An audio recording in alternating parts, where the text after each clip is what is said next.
வணக்கம். திமுகவில் இணைய போகும் பெரும் புள்ளி மிகுந்த உற்சாகத்தில் முதலமைச்சர் ஸ்டாலின். அப்படி முதலமைச்சர் மு.க.ஸ்டாலின் அவர்களே மகிழ்ச்சியடையும் வகையில் யார் அந்த பெரும்புள்ளி திமுகவில் இணைய போகிறார் என்பது பற்றிய முழு விவரத்தோட இப்ப நம்ம பார்க்கலாம். இன்னும் ஒரே வருடத்தில் தமிழ்நாட்டில் சட்டமன்ற தேர்தல் நடைபெற உள்ளது. அதன்படி தற்போதிலிருந்தே தமிழக அரசியல் மிகவும் பரபரப்பாக இயங்கிக் கொண்டிருக்கிறது. குறிப்பாக தற்போதிலிருந்தே பல்வேறு கட்சிகளும் கூட்டணி வியூகங்களை வகுத்து வருகின்றன. தமிழ்நாட்டை பொறுத்தவரை ஆளும் திமுக கூட்டணியே மிகவும் வலிமையான கூட்டணியாக இருந்து வருகிறது. இதனால் எப்படியாவது இம்முறை திமுக கூட்டணியை உடைத்தே தீர வேண்டும் என்று பல்வேறு எதிர்க்கட்சிகள் பல்வேறு வியூகங்களை வகுத்து செயல்படுத்தி வருகிறது. அதற்கேற்றார் போல் அவ்வப்போது திமுக கூட்டணியில் சில சலசலப்புகள் ஏற்பட்டு வருகிறது. இருப்பினும் தற்போது வரை அந்த சலசலப்புகளை எல்லாம் கடந்து திமுக கூட்டணி மிகவும் உறுதியாகவும் வலிமையானதாகவும் நீடித்து வருகிறது. இது எதிர்க்கட்சியினருக்கு மிகுந்த அதிர்ச்சியையும் ஏமாற்றத்தையும் ஏற்படுத்தியுள்ளது.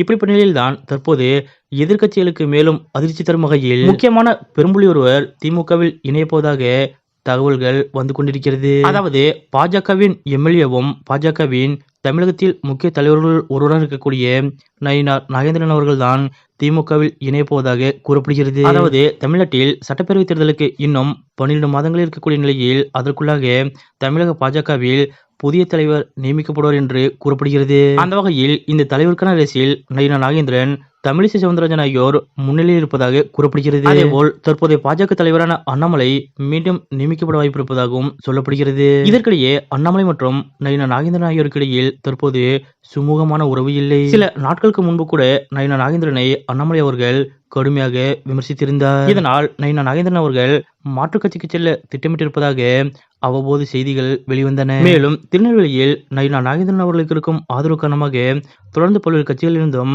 அவருக்கு அழைப்பு விடுக்கப்பட்டு வருவதாகவும் கூறப்படுகிறது. இப்படிப்பட்ட நிலையில்தான் அண்மையில் திருநெல்வேலிக்கு சுற்றுப்பயணம் மேற்கொண்டிருந்த முதலமைச்சர் மு.க.ஸ்டாலின் அவர்கள் கலந்து கொண்ட நிகழ்ச்சியில் நயினார் நாகேந்திரன் அவர்களும் கலந்து கொண்டது அனைவரது கவனத்தையும் ஈர்த்தது. மேலும் அந்த நிகழ்ச்சியில் பேசிய முதலமைச்சர் மு.க.ஸ்டாலின் அவர்கள் நயினார் நாகேந்திரன் அவர்களை குறிப்பிட்டும் பல்வேறு விஷயங்களை பேசியிருந்தார். அது மட்டுமல்லாது அந்த நிகழ்ச்சியில் நயினார் நாகேந்திரன் அவர்களும் முதலமைச்சர் மு.க.ஸ்டாலின் அவர்களும் மிகவும் நெருக்கமாக காணப்பட்டார்கள். இது சம்பந்தப்பட்ட புகைப்படங்கள் அப்போதே சமூக வலைதளங்களில் வெளியாகி அனைவரது கவனத்தையும் ஈர்த்திருந்தது. அதிமுகவில் இருந்தபோது நயினார் நாகேந்திரன் அவர்கள் எம்எல்ஏ, அமைச்சராக செயல்பட்டவர்.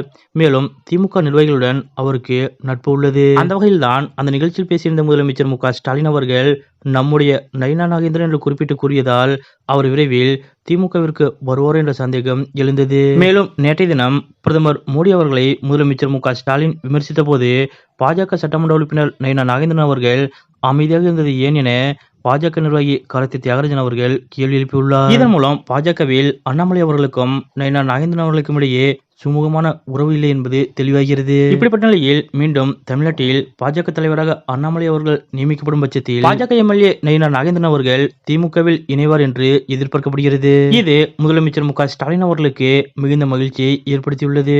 இதற்கிடையே தொடர்ந்து திமுக கூட்டணியை உடைக்க எதிர்க்கட்சிகள் பல்வேறு வியூகங்கள் வகுத்து வந்த போதும் தொடர்ந்து பல்வேறு பெரும்புள்ளிகள் திமுகவில் இணைந்து வருவது எதிர்க்கட்சியினருக்கு மிகுந்த அதிர்ச்சியை ஏற்படுத்தியுள்ளது. பாஜக எம்எல்ஏவும் முக்கிய தலைவருமான நயினார் நாகேந்திரன் அவர்கள் விரைவில் திமுகவில் இணைய போவதாக கூறப்படுவது பற்றிய உங்களுடைய கருத்துக்கள் என்ன அப்படிங்கறத மறக்காம கமெண்ட்ல குறிப்பிடுங்க.